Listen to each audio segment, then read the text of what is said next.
Bago tayo magsimula sa ating panibagong klase, nangyari tumayo muna ang lahat para sa ating panalangin. Irish Malibang pangunahan natin panalangin.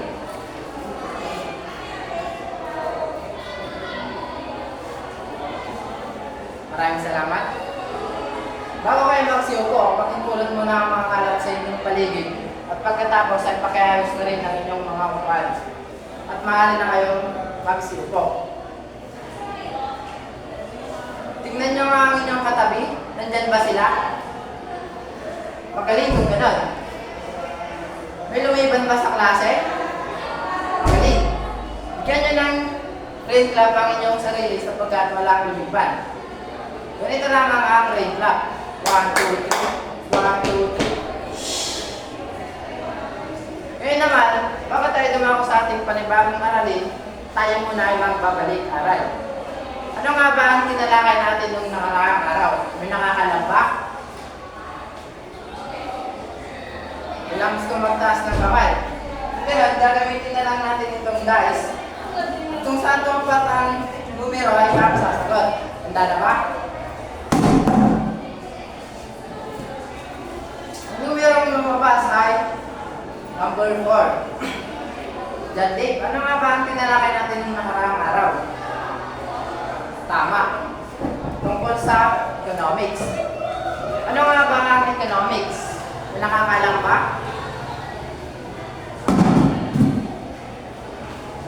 Number 1. Julius. Ano naman ang economics?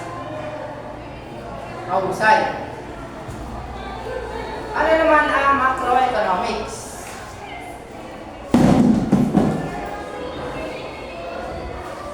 Shane.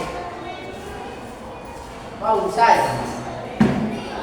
Bago tayo magsimula sa ating panibagong aralin, gusto nyo bang maglaro? Magaling kung gano'n. Ang larong ito ay tatawagin, kumilos ka at ako'y pumilaan nyo. Pakatingin ko kayo sa dalawang pangkat. Ito ang pangkat A at ito naman ang pangkat B. Bawat pangkat ay magkakaroon lamang ng isang representante. Handa na ba? Ganito lamang ang mechanics ng laro. Halimbawa, bumunang ako dito lang salita, magtatanim. Iyak na lamang ito na ganito. Kayo ay nagtatanim. At kayo namang mga nakaupo, kayo ang mamumula kung ano nga ba ang kanilang ginagawa. Intindihan ba? Magaling yung gano'n. Simulan na. May idea na ba kayo kung ano ang ating paksang tatalakayin? Tama. Ang ating paksang tatalakayin ay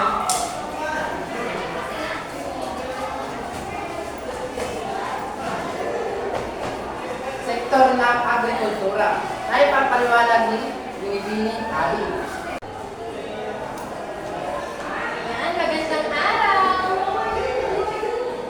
Kagaya ng sabi ni Sir Erwin, ang ating tatalakayin ngayon ay tungkol sa sektor ng agrikultura. Ano nga ba ang agrikultura? Ang agrikultura ay sobrang halaga sa ating buhay sapagkat dito tayo kumukuha ng ating makakain sa pang-araw-araw. At ito rin ang nagbibigay ng hanap buhay sa mga taong nakatira sa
kalikasan,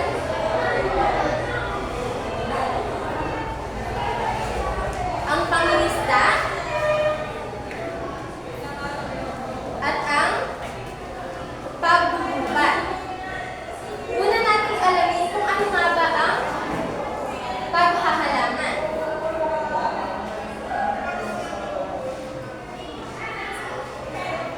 Ang paghahalaman ng pakibasa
Sapagkat dito tayo or sa Pilipinas ay nagtatanim tayo ng mga pananim na palay, mais, mga gulay, prutas at iba pa.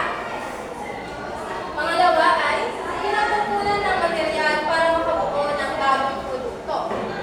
Ibig sabihin, mayaman din ang ating bansa sa mga kahoy sapagkat ginagawa nga itong mga upuan, lamesa, or furnitures na ibinibenta sa iba't ibang lugar dito sa Pilipinas at ganun din na iniluluwas sa ibang bansa.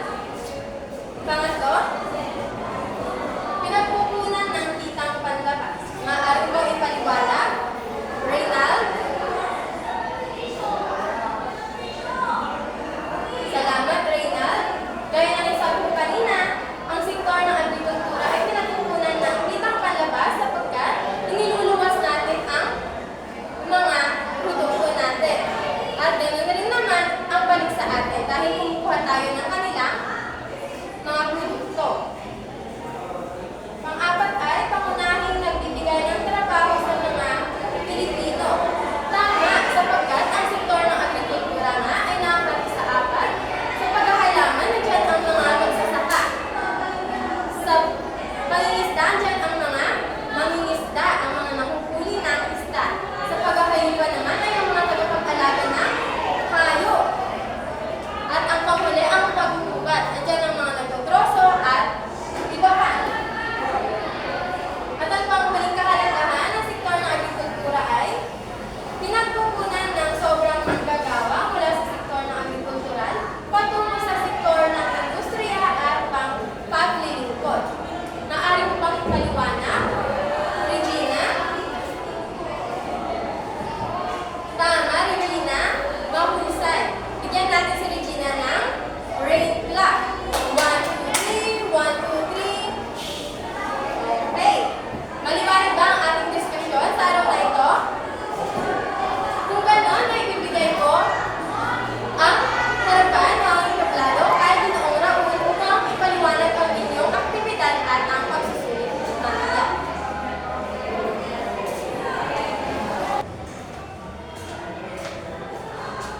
Naunawaan niyo na ba ang tinilakay ni Binibining Abigail? Mahusay. Kung ganoon ay magkakaroon kayo ng huling gawain na kung saan ay gagawa kayo ng concept map. Hahatiin ko kayo sa 4 na pangkat at bawat pangkat ay tahimik na gagawin ito.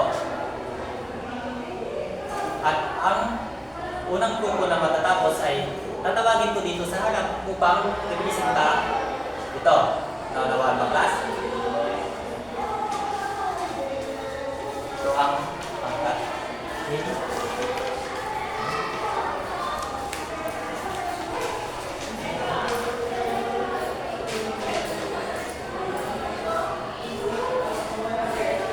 May mga pamantayan sa paggawa ng concept map. Una ay ang kalidad na mga datos. Meron din itong katangi-tangi na mayroong 3 puntos. Meron din mahusay, meron itong 2 puntos at kailangan pang dagdagan ng pagsasanay. Ito rin ay 1 puntos. Tapos na ba ang unang pangkat? Sino na ang tapos? Okay, ang pangkat nila Reynald ang unang natapos. So, Reynald, maaari mo ba isinta dito sa harap ang iyong ginawa concept map? Magaling. Meron ako ditong dice. At ang dice na ito ay malalaman kung ano ang numero ng inyong magiging premyo.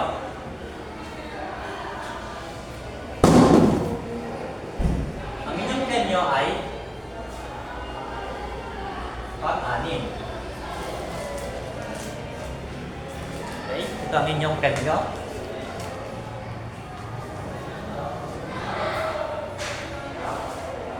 Ngayon class, naunawaan nyo na ba ang ating pinalakay? Meron pa ba kayong katanungan? Mahusay. Kung ganon, ako naman ang magtatanong. Meron akong dito mga flaglets at ang mga mayroong mga numero ito at kung ano ang mabubulot ko ay siyang sasagot. Naunawaan ba, class? Kung gano'n, ang unang katanungan ay, bakit mahalaga ang agrikultura?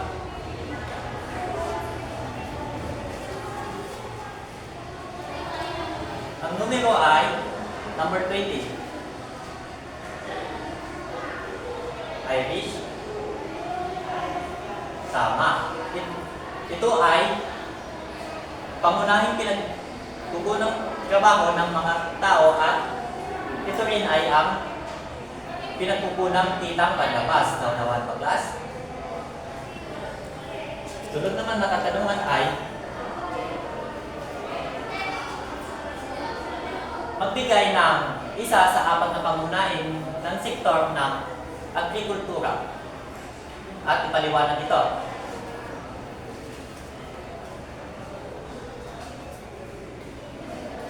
Sino ang number 26? John Lee. Mahusay. At para sa panghuli namang katanungan ay ang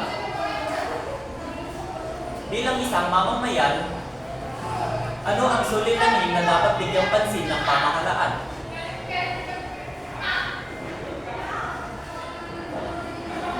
Mahusay. Tunay nga kayo ay nakinig sa ating mga tinalakay ngayong araw. Ngayon ay maglabas kayo ng malinis na papel at sagutin ang inyong pagsusulit. Sa unang katanungan,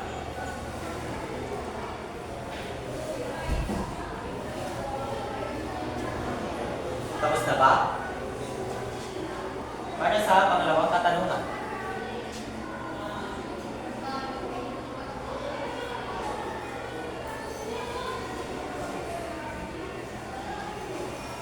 Para sa pangatlong katanungan.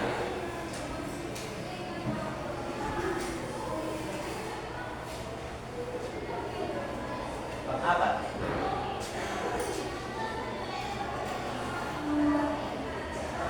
Pang-lima.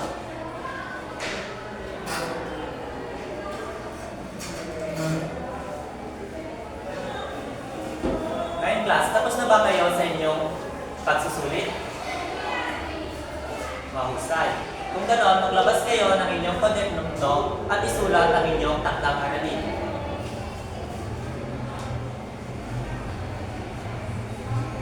Paano to? Gumuhit ng larawan na nagpapakita ng kahalagahan ng sektor ng agrikultura sa pang-araw-araw na pamumuhay. Lagay ito sa short coupon band. Ipaliwanag ito sa harapan sa susunod na klase. Naunawaan ba, class?